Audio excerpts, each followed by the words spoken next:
So, of course, y'all know by now what happened to Tyre Nichols on the night of January 7th, where 5 officers, along with some other law enforcement officials, took it upon themselves to brutally beat him and ultimately causing his death.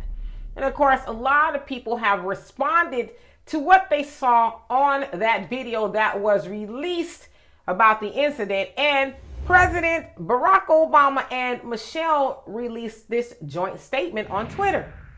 The vicious, unjustified beating of Tyre Nichols and his ultimate death at the hands of 5 Memphis police officers is just the latest painful reminder of how far America still has to go in fixing how we protect our streets.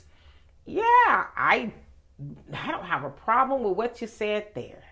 However, Barack, you remember in 2015 when you signed into law the blue alert that would protect police officers and to alert them when they were in danger? You remember that? I remember that. In fact, it was his 12th law, or bill rather, that was signed into law for his presidency or during his presidency. And so I was thinking like, okay, well, surely he is a black man. Did he sign one to help black people?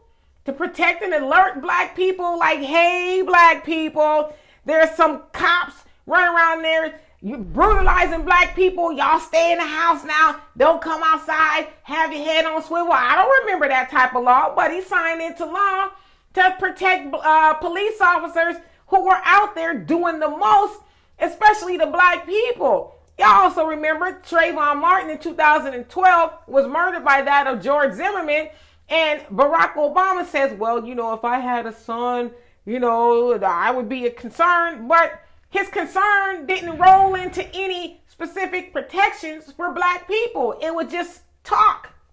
And so here he is. Now, I know he had a book called The Audacity of Hope, but he got some audacity, if you ask me, to release a tweet talking about the horrors of what's going on with policing and, the streets of America and stuff, but you didn't help black people when you could have. You really could have, but you didn't, and you wouldn't. And even when he wasn't president anymore, he would go on all these podcasts talking about, well, I wanted to do more for black people, but, I was kind of scared of what white people would think. Now, he didn't say that exactly, but he kind of said that, right? And so, Barack and Michelle, be quiet. Go off to Martha's Vineyard. Go stomp some grapes or whatever it is you're doing now that you guys aren't in the White House anymore, because to do that, send those type of tweets out is very insulting to black people, especially when you could have done more to help your people. So you say, right? So anyway, y'all tell me what you think of this. And for more insightful commentary, please subscribe to this channel and my channel, The Demetra Kaye Show, here on YouTube. Peace.